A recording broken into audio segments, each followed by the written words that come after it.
I forgot I promised a little bit of a retrospective of imaging in 42 over 23 years, and what got me into that is I started looking back at some of my archives, and I believe it was Hale-Bopp that pretty much got me to buy my Meade LX200 10-inch as a starter scope in 1997, 96. So Hale-Bopp's really what got me started into learning more about photography, and especially astrophotography, and what I wouldn't give to have a comet like that come around again. Hey everyone, I wanted to jump in here with some data that I just kind of came across from my initial days of astrophotography, really just to complete this loop from my very first experiences all the way up to today. Ritz Camera is who processed the image for me. This is probably taken with just film off the shelf at Ritz Camera, and this is a piggyback, probably with a Pentax what was that, K1000? Was that the body? Probably a 50mm lens. And as you can see here, I really didn't know anything about what I was doing, other than I did find the object, and I did get the composition right. So this was just tracking. Probably at this time, this is probably something like a 15-minute exposure, my guess is, with film, because film was not very sensitive. And so I would guess 15 to 20-minute exposure with film, piggybacked on an LX200. This is my very first Great Orion Nebula image.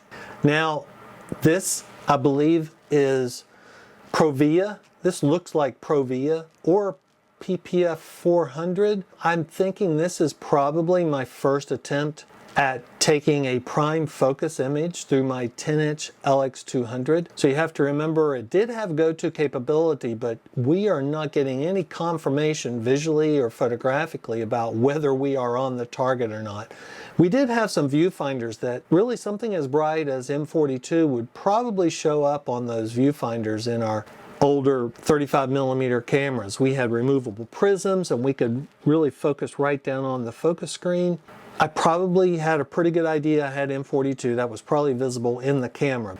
And one of the techniques, we would confirm it in the eyepiece and then change out to the camera. That required an entire refocus. I go through this only to hopefully give you a sense of history and the fact that today is so much easier with today's modern technology. Embrace that and rejoice in that. It's so much more efficient. But this is, I believe, LX200. My guess this is at least a 15-minute exposure. Could be 30 minutes. Probably tried to manually auto-guide this very unsuccessfully. I never really got very far with that LX200 for an astro imaging. And that was just a terrible first choice in astro imaging gear. This is another one I came across. I'm a little bit out of sequential order here, but this is my ST10. Probably at the time I was using this through a Televue 101 and doing a lot of hydrogen alpha in my backyard. This is probably around 2003. All of my film stuff was previous to this was probably in the 1998 99, 2000 time period that we just discussed here a few seconds ago. I'm guessing this is probably a couple of hours exposure at least, aggregate. I'm not sure what my sub exposures were. I think I tried to go for 10-minute sub exposures. At the time, I think my mount was probably an Astro-Physics 600E go-to. And now I'm going to dive you right back to where my initial conversation was with my review of my 23 years of astrophotography. I don't know if anyone out there knows Russ Dickman. He was out of California, and he did all of my original film scanning for me. I didn't have a scanner, so I relied on Russ, and I believe this image came from Russ, and I believe this is probably a Kodak E200 that was scanned by Russ out in California. I believe Sierra Valley Arts was the name of his company. This wasn't bad. This was really kind of before I understood the process of really keeping the cores under control. And of course, transparencies had a little bit less of a dynamic range than film even back then, but boy, oh, did the E200, it was so sensitive, especially to hydrogen alpha. That was our problem back then, was finding film that was sensitive to the hydrogen alpha line. E200 was a big choice. Kodak PPF 400 was another great choice. I believe there was Provia we used quite a bit. in a transparency, but the E200 was a real solid one. This was probably taken right around maybe the year 2000. I think it was on a Nikon F3HP, if anyone knows that camera model, and I believe it was probably through my Astro-Physics 130 EDT at that time. I don't think I had the EDF. And then this is probably what I'm expecting here is it's a combination, probably some of that E200. This looks like it has that Kodak PPF film that I've layered on top, and you can see here the core is starting to come together a little bit better. So my guess is this is a blend of Kodak E200 and Kodak PPF.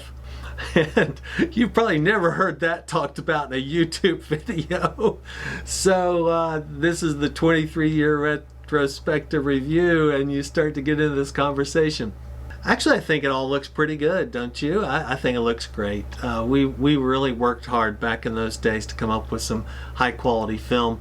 And then at the time, probably one of my best achievements, I went to a medium format camera. So I was using the Pentax 6x7 medium format, and this is with Kodak E200. I remember the night I took this at Grayson Lake State Park in eastern Kentucky, and it was, I believe, 2 hours of exposure.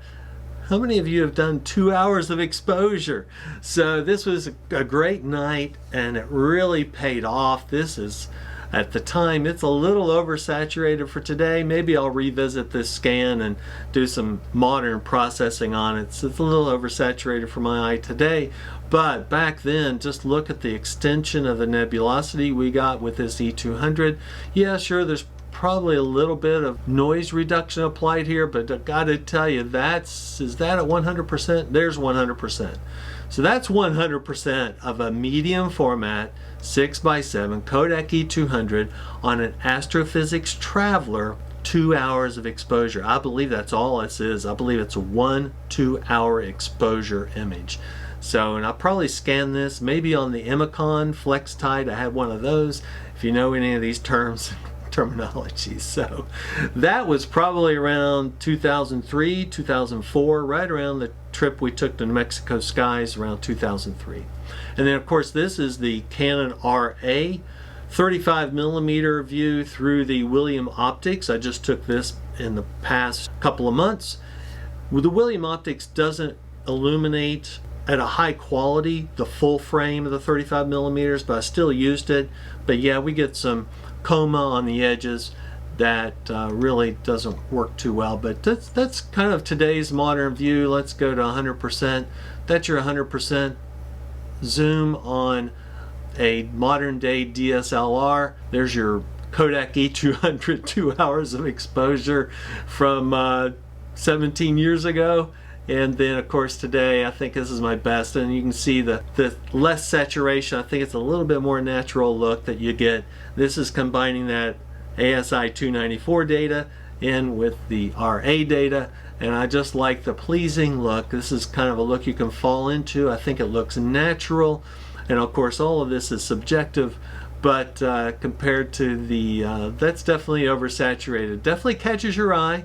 Some people might prefer that more. But to me, this is my artistic presentation. I think it's a more natural color palette. It's something you can fall into. The nebulosity looks dusty. It looks like it's lurking and kind of growing. I like this combination. I'm really happy with the way this turned out. Thanks for joining me on this walk down memory lane as we review 23 years of imaging M42 and surrounding nebulosity. Thanks so much for watching. Take care and clear skies.